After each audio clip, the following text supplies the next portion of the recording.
Hello बच्चों, let's read this question. So this question says, figure shows a circular wire loop of radius A carrying a current I placed in a perpendicular magnetic field B.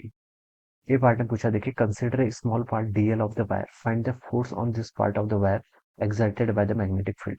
हमें देखिए इस wire में एक small portion dl लेना है, उस पर आपको क्या बताना है, मैग्नेटिक फोर्स बताना है, force exerted on this wire due to the magnetic field. B part है बोल रखा, find the force of compression in the wire.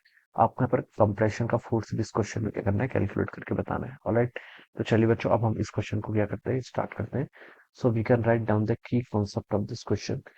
इस क्वेश्चन का की कॉन्सेप्ट आप देखिए, क्या लिख सकते हैं, मैग्नेटिक फोर्स लिख सकते हैं. क्या लिख सकते हैं, आपको मैग्नेटिक फोर्स कैलकुलेट करके बताना है.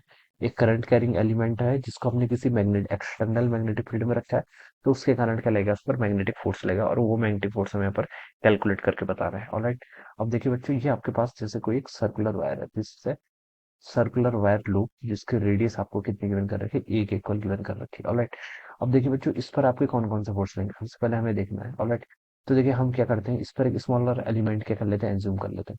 लेट हमने क्या कर लिया, इसमें स्मॉलर एलिमेंट यहाँ पे लिखा हुआ है कि दिस वायर, इसके रेडियस कितनी, देखिए आपको एक इक्वल, तो इसके रेडियस गिवन कर रखी है.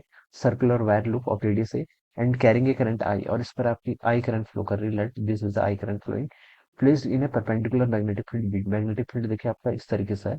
ऑलराइट, ये देखिए आपको क्वेश्चन में गिवन किया हुआ है. मैग्नेटिक फील्ड आपका इनटू द स्क्रीन है. क्रॉस का मतलब होता है magnetic field is pointing into the screen. Okay, अब आपको एक स्मॉल पार्ट डीएल लेना है, उस पर आपको मैग्नेटिक फोर्स लेना है. देखिए आप क्या कर लीजिए, इस वायर में कोई भी एक छोटा सा लाइन एलिमेंट ले लीजिए. लेट हमने यहाँ पर क्या ले लिया, एक डीएल, एक स्मॉल लाइन एलिमेंट ले लिया. ऑलराइट, अब आपको बताना मैग्नेटिक फोर्स कितना लगेगा. मैग्नेटिक फोर्स देखिए किसी भी करंट कैरिंग एलिमेंट में हम कैसे लिखते हैं, ये होता है आपका I times dl vector cross B vector. This is a magnetic force. ये क्या जाएगा, स्मॉल एलिमेंट की अगर हम बात करें तो उस पर जो मैग्नेटिक फोर्स लगेगा वो हम इसको ऐसे लिख सकते हैं, आई टाइम्स डीएल क्रॉस बी के इक्वल. ठीक है, अब देखिए बच्चों, डीएल की डायरेक्शन क्या होती है, जिस डायरेक्शन में आपकी करंट फ्लो करती है वही डायरेक्शन आपकी डीएल की होती है. ये आपका जो एलिमेंट है यहाँ पर स्मॉल, इसमें देखिए करंट इस डायरेक्शन में फ्लो कर रही है, तो this will be the direction of DL. ये क्या होगी, आपकी डीएल की डायरेक्शन होगी.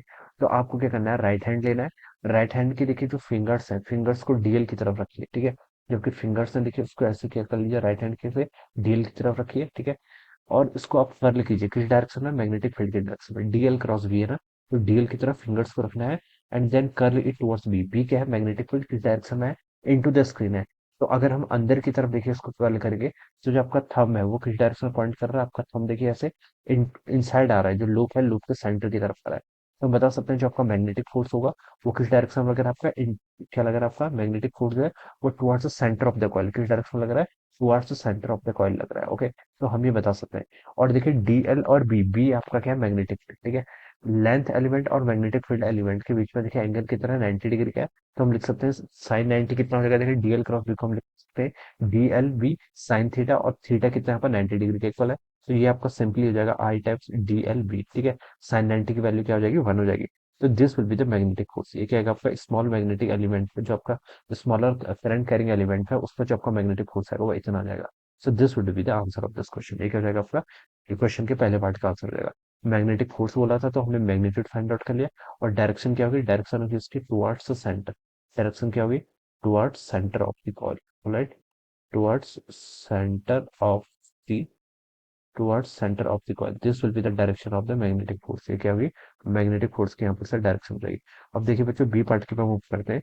बी पार्ट में देखिए क्या लिखा है, find the force of compression in the wire. आपको क्या बताना, फोर्स ऑफ कंप्रेशन बताना वायर पर. ठीक है, अब बच्चों देखिए इस पर देखिए पूरी पर हम बता सकते हैं जो आपका मैग्नेटिक फोर्स लग रहा है, मैग्नेटिक फोर्स क्या लग रहा है, टुवर्ड्स सेंटर लग रहा है. तो देखिए अगर मैग्नेटिक फोर्स आपका ऐसे टुवर्ड्स सेंटर लेगा, तो हम बता सकते हैं ये वायर क्या करेगी, आपका कंप्रेस करेगी. क्या करेगी आपकी, दिस वायर कंप्रेशन. ये क्या करेगी, अगर टोटल फोर्स देखिए इस पर जो मैग्नेटिक फोर्स लग रहा है वो सेंटर की तरफ लग रहा है, तो हम बता सकते हैं इस पर क्या लगेगा, ये आपका कंप्रेस करने की कोशिश होगी इस पर. ठीक है, अब देखिए इसके बीच में एक तो आपका मैग्नेटिक फोर्स लग रहा है, दूसरा फोर्स देखिए कौन सा लग रहा है. दूसरा फोर्स हम बता सकते हैं, जो देखिए ये जो आपकी रिंग है, जो आपकी वायर की लूप है, इस लूप में देखिए हम बता सकते हैं कि एक एलिमेंट और दूसरे के बीच में, ठीक है, अगर हम एक स्मॉल इसको सिर्फ इसकी एफबीडी बनाना चाहें, तो जो रेस्ट वाला एलिमेंट है ये क्या करेगा, इस पर टेंशन का फोर्स लगेगा. ठीक है, ये आपस में अटैच्ड है, आपस में अटैच्ड है, तो हम क्या बता सकते हैं, यहाँ पर टेंशन का फोर्स लगेगा. और टेंशन का फोर्स किस डायरेक्शन रहेगा, टेंशन का फोर्स देखिए आपका ऑलवेज क्या लगता है, टेंजेंशियल डायरेक्शन में लगेगा, ठीक है। ये वाला एलिमेंट देखिए, इस वाले एलिमेंट पर क्या लगा, टेंशन का फोर्स लगा, और टेंशन के फोर्स की डायरेक्शन आपकी ये होगी, this is the direction of the tension force, alright. Similarly अगर मैं यहाँ पर एक एलिमेंट चूज करूँ, तो यहाँ पर जो आपका टेंशन का फोर्स लगेगा वो आपका इस डायरेक्शन में लगेगा, this will be the direction of the tension force. ये वाला एलिमेंट जो है ये क्या चाहेगा, इस वाले एलिमेंट को अपनी तरफ खींचना चाहेगा, ठीक है। तो this will be the direction of the tension, ये क्या लगेगी, टेंशन की डायरेक्शन इस डायरेक्शन में लगेगी। अगर मैं इसको देखिए बैकवर्ड डायरेक्शन में प्रोड्यूस करूँ, if I will produce in the backward direction, तो ये देखिए आपका इस तरीके से हो जाएगा, ये यहाँ पर आपका इंटरसेक्ट करेगा, ठीक है।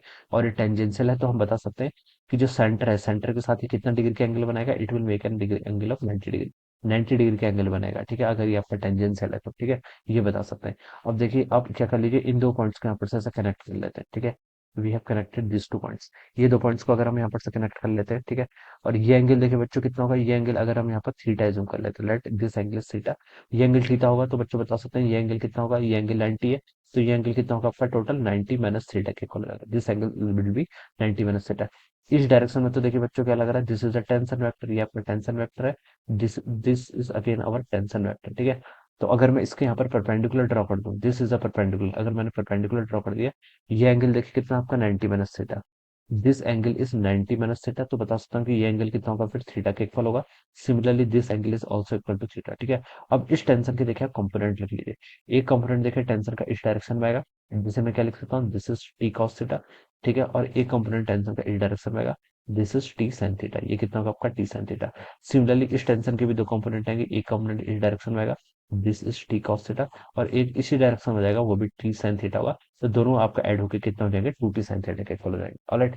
तो देखिए टी कॉस थीटा ये तो एक दूसरे को कैंसिल कर रहे हैं, because they are acting in opposite direction.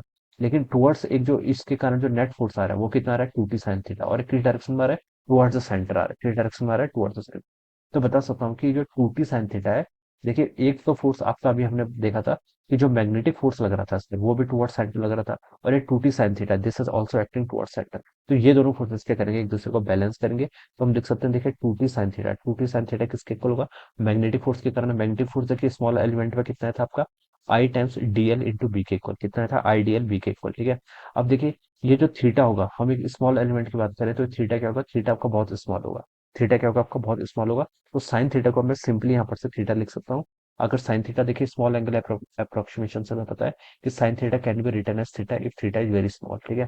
तो यहाँ पर से टू टी साइन थीटा को मैंने क्या लिख लिया, सिंपली यहाँ पर से थीटा लिख लिया। अब यहाँ पर से आई डीएल, डीएल वाली टर्म को मुझे क्या करना है, रिप्लेस करना है, ठीक है। डीएल वाली टर्म को क्या करना है यहाँ पर, रिप्लेस करना है। डीएल देखिए किसके इक्वल होगा, ये एंगल थीटा है, यहाँ पर ये एंगल भी कितना होगा, थीटा। तो टोटल एंगल कितना हो जाएगा आपका, टू थीटा के इक्वल, ठीक है। और हमें पता है देखिए ये जो आपका टू थीटा हो जाएगा, ये टू थीटा को देखिए हम क्या लिख सकते हैं, ये टू थीटा देखिए आपका arc length divided by radius के इक्वल होता है, कितना होता है आपका, arc length divided by radius के इक्वल, ठीक है। अब इस पूरे के लिए अगर मैं इसको कैलकुलेट करूंगा तो ये आपका एक इक्वल हो जाएगा, पूरे के लिए अगर मैं इसको कैलकुलेट कर लेता हूँ तो एक इक्वल हो जाएगा, डिवाइडेड बाय क्या होगा, सॉरी, इसको हम देखिए क्या लिख सकते हैं, ये हो जाएगा आपका डीएल, डीएल तो ये वाला एलिमेंट होगा ना, ए तो उसकी रेडियस होगी। तो यहाँ से डीएल को फिर मैं लिख सकता हूँ टू थीटा ए लिख सकता हूँ, क्या लिख सकता हूँ, to theta A.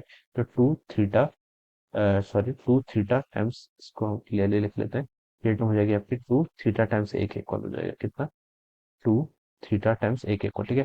To theta angle हो गया, और ए इसकी क्या है, रेडियस है, ठीक है। तो यहाँ पर से मैं ऐसे लिख सकता हूँ, इंटू आपका क्या आ जाएगा, बी, इंटू आपका क्या आ गया यहाँ से, मैग्नेटिक फील्ड बी आ गया, ऑलराइट।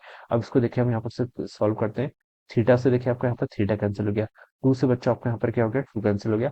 तो यहाँ से जो आपकी टी की वैल्यू आ रही है, टू टी की देखिए कितनी वैल्यू आ रही है, इसको अगर हम यहाँ पर सॉल्व करें तो ये आपकी टी की वैल्यू आ रही है आपकी आई टाइम्स ए इंटू बी, ठीक है। This will be the tension, और ये क्या होगा आपका कंप्रेशन फोर्स है, this is the force of compression in the wire, ठीक है।